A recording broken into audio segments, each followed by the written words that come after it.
Good afternoon friends, કેમ છો? જય શ્રી કૃષ્ણ, જય માતાજી. ચેતન ગઢિયા બ્લોગમાં તમારું સ્વાગત છે.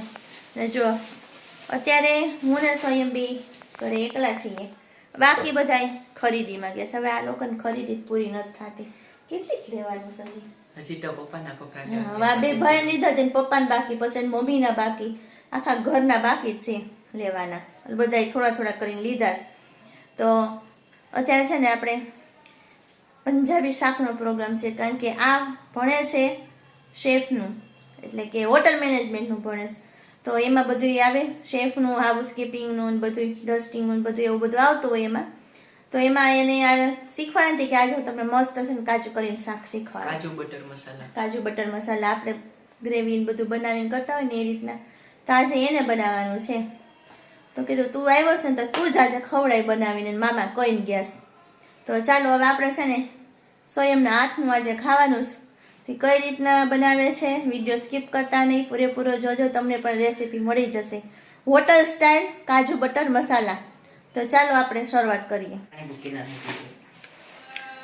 તો સ્વયં પહેલા શું કરવાનું છે? પેલા ટમેટા અને ડુંગળીને ને એકદમ પીસી, મતલબ કે બાફી લેવાનું હોય. એની ભેગા મગતરીના બી આવશે, આ કાજુ આવશે. તો જો આ ટમેટા છે, આ કાજુ મસાલા છે, એટલે કાજુ તો જોઈએ જ, કાજુ લીધા, આ ટુકડા કર્યા છે, એને તળવાનું ને એવું બધું હોય. આ મગજતરીના બી છે, હજી આમાં આખા ગરમ મસાલા આવશે, તજ છે, લવિંગ છે, બાદિયા છે, એ બધું. હા, અને આ કાજુ કરીનું પેકેટ છે. તો હવે કાંદા લઈ લે, જેટલા જો આ ડાલીની અંદર છે જેટલા લેવાના હોય ને એટલા લઈ લે, એટલે સુધારી નાખીએ. કાંદા લસણ બધું ફૂલ મસાલાવાળું ટેસ્ટી બનાવજો હો. અરે તમારે મજા જ આવી જાય. જો સોયમભાઈ છે ને ટમેટા સુધારે છે. ગ્રેવી બનાવવામાં રફ કટિંગ ગઈ હાલે, ટમેટા ને ડુંગળી આમ પરફેક્ટ નહીં. અને એટલા કાંદા 6-7 કાંદા કે વધારે થાય કે ઓછા થાય? હજી વધારે જોશે. સારું, હાલો એ કટિંગ કરી અને બાફવા માટે મૂકી દઈએ. તો જો હવે આ ભાઈ ડુંગળી સુધારીને નાખેશ, અને ભેગો એમાં છે ને થોડા કાજુના કટકા પણ એને બાફવામાં નાખી દીધા છે. અને બીજું મગજતરીના બી નાખવાના ને હજી બાકી. જો એને કટિંગ કરતા આવડ્યું બધું. હવે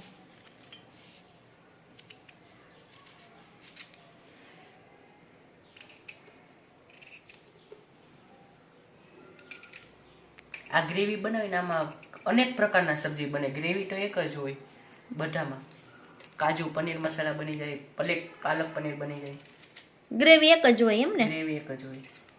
જો મિત્રો, પનીર મસાલા બની જાય. ગ્રેવી એક જ હોય. આ જે ગ્રેવી બનાવશે ગ્રેવી એક જ હોય, બાકી બધું અલગ અલગ હોય. બાકી અનેક સબ્જી બને. તો થોડીક તું રેસીપી દેજે અમને મોઢે બોલીને, એટલે અમને ખબર પડે. જો આ એને છે ને બધું કટિંગ કરી લીધું છે, ડુંગળી, ટમેટા, મગજતરીના બી અને કાજુ. અને હવે એમાં કેટલું પાણી નાખવાનું? પાણી આપણે જેટલા માણસો એ ઉપર રાખવાનું હોય, અને એમાં મિનિમમ 250, મતલબ કે 1.5 ml તો હોવું જ જોઈએ. કારણ કે ટમેટાનું પાણી છૂટશે ને હજી.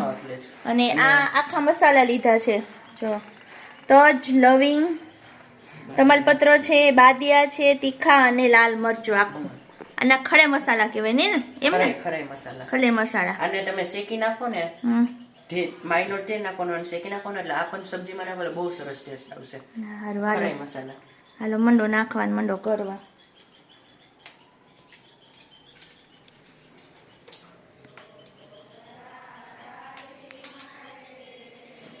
તો આજે છે ને મસ્ત ટેસ્ટી આપણને શાક સ્વયંભાઈનું હાથનું ખાવા મળવાનું છે. સાથે છે પરોઠા છે, પંજાબી બનાવેલા પરોઠા તો બનાવવાના જ હોય, અને દાલ ફ્રાય અને રાઈસ બનાવવાના છે. તો દાલ ફ્રાય અને રાઈસ હું બનાવીશ, પરોઠાને ખાલી આપણને આ શાક બનાવી દેવાનો છે સ્વયંભાઈ. ચાલો હવે આપણે આગળ જોઈએ શું કરવાનું છે. કુકર ચાલુ કરી દીધું હોય, અને હવે આને આપણે 1 સીટી મારવાની છે. આવી રીતનું બફાઈ જાય, 1 થી 2 સીટી કરવાની. અને જે બધા આપણે આખા મસાલા નાખાતી કાઢી લેવાના ને સ્વયં, એ પાછા કાઢી લેવાના, કે એ પીસાઈ જાય તો ગ્રેવી એકદમ કાળી થઈ જાય. જો આ બધા મસાલા એ કાઢે જ છે, જો વાટકા કાળું થઈ જાય એમ ને. નવી ટિપ્સ. હા, આપણે નાખીએ એટલે કે એનો શું ગરમ મસાલાનો, ખરા મસાલાનો આખો ટેસ્ટ આવી જાય એટલે છે ગ્રેવીમાં. ભાઈ કાઢે છે હવે. આમાં બધા મસાલા કાઢી નાખવાના અને ઠંડુ થવા દઈએ.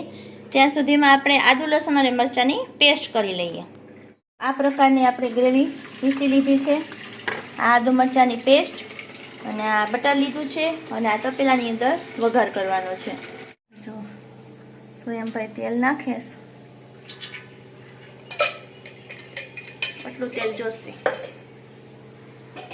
કારણ કે સાથે બટર પણ છે ને એટલા માટે. જો તેલ અને બટર બંને મિક્સ કરી દીધું છે.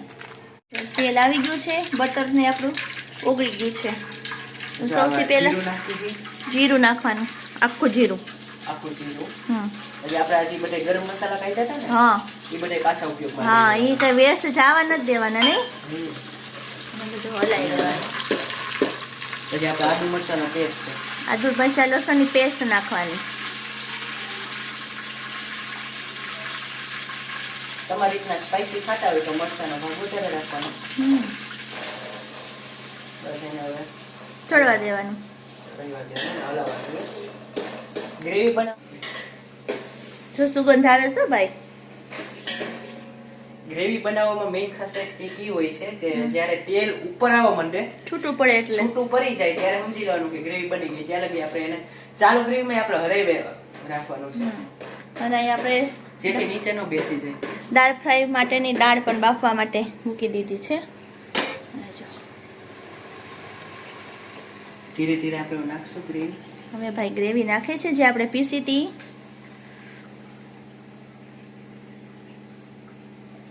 ઉડે નહીં હો.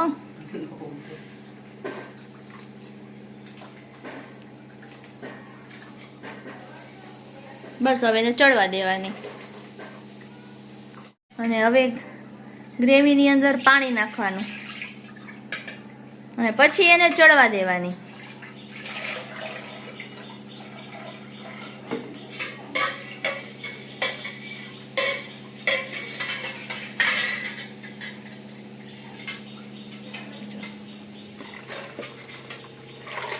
પછી હવે આ ગ્રેવીને ચડતા 2 કલાક તો વય જ જાય ને સ્વયં. આરામથી 1.5 કલાક તો ફાઇનલ. એવું ને, મંડો કરવા બીજું. બધા મસાલા નાખે છે, ચટણી નાખી, ધાણા જીરું અને મીઠું, 3 વસ્તુ નાખ્યું અને ગરમ મસાલો, એટલી વસ્તુ નાખે છે. અને પછી હલાવી અને એને ચડવા દેવાનું. જે કાજુ કરીનો મસાલો આપણે લાવ્યા હતા ને એ મસાલો પણ એડ કરી દેવાનો છે. બધો નથી નાખવાનો, અડધો નાખવાનો. અડધો નાખશું તો પેકેટ ઉપર આધાર હોય, માણસો ઉપર આધાર હોય. અડધો પછી હમણાં વઘારમાં નાખશું. તો જો આ સ્વયંભાઈની ગ્રેવી રેડી થઈ ગઈ છે અને આપણે છે ને થોડીક વાર માટે ઠંડી પણ કરી દીધી હતી. કેટલી હતી જો કેટલી થઈ ગઈ છે. અને આ બાજુ એણે પનીરના નાના ટુકડા કરી રાખ્યા છે. ચીઝ અને પનીર બંને ખમણી લીધું છે. આ બટર લઈ લીધું છે અને આ ફ્રેશ મલાઈ છે. ક્રીમ નથી આપણી પાસે અવેલેબલ એટલે આપણે ફ્રેશ મલાઈ લીધી છે. અને બસ હવે આને વઘાર કરવાનું છે. હાલો સ્વયંભાઈ, હવે પહેલાં શું કરવાનું છે? પેલા કાજુ અને પનીરને આપણે ફ્રાય કરી નાખશું. એટલે તો તળી લેવાનું છે. તેના માટે આપણે તેલ મૂકી દીધું છે. આ કાજુ તળી લીધા છે ગોલ્ડન બ્રાઉન. અને હવે પનીર તળવાનું છે ને. આપણે પનીર પણ તળી લીધું છે અને પાછું ફરીથી બટર અને તેલ ગરમ કરવા માટે મૂકી દીધું છે વઘાર માટે. ચાલો હવે તેલ ગરમ થઈ ગયું છે તો હવે પહેલાં આખું જીરું, પછી પેસ્ટ, આદુ મરચાંની જે ટેસ્ટ આપણે વધારી હતી ને એ, આપણી ડુંગળી અને ઓલી સાઈડ જે ડુંગળી પડી છે એ પણ નાખવાની છે.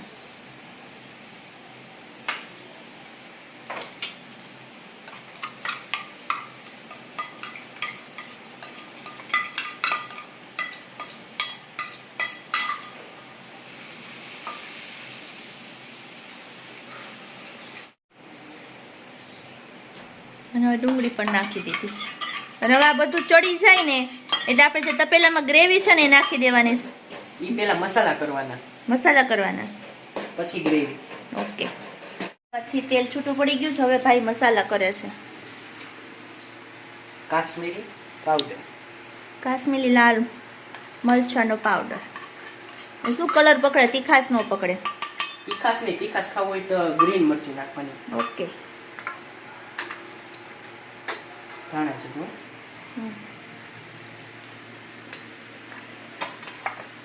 મીઠું તમારા સ્વાદ અનુસાર. અહીંયા આપણે પહેલા થોડુંક નાખી પછી ચાખી લેવું.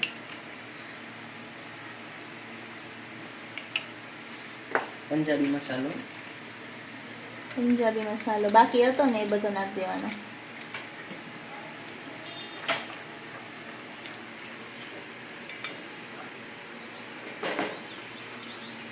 પાણી ને સેજ પાણી નાખવાનું કારણ કે મસાલા બળી ન જાય.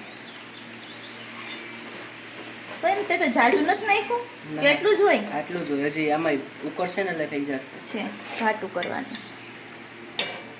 હવાને ઉકળવા દેવાનું. ગ્રેવી 2 મિનિટ ઉકળી જાય પછી ગ્રેવી. ચાલો બંધ. ચાલો એ મસ્ત ઉકળી ગઈ ગ્રેવી. જો આમાં આપણે ગ્રેવી એડ કરી દઈશું. જો આપણે હવે ફ્રેશ મલાઈ નાખી દઈએ. હા ફ્રેશ મલાઈ નાખી દે.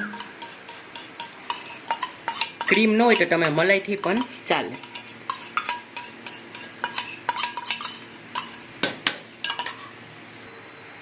તો ચાલો હવે આ જે પનીર ને ચીઝ આપણે ખમણું હતું એ નાખવાનું છે. ચલો નાખી દે.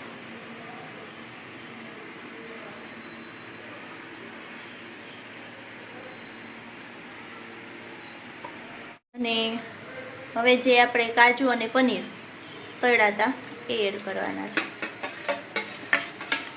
રેડી થઈ ગયું ને આપણું શાક? રેડી. હવે જુઓ છેલ્લે તમે આનો સો જોજો. બધે હાલો કાજુ પનીર મસાલા ખાવા આવો. તો ફ્રેન્ડ્સ આપણું ફાઇનલી પંજાબી સબ્જી તૈયાર થઈ ગઈ છે. તો જો આપણું આ પંજાબી સબ્જી કાજુ બટર મસાલા. તો જુઓ હવે આપણે કાજુ બટર મસાલા ફાઇનલી તૈયાર થઈ ગયા છે. તો આજની આપણે અહીંયા વ્લોગ આપણે પૂરો કરીએ છીએ.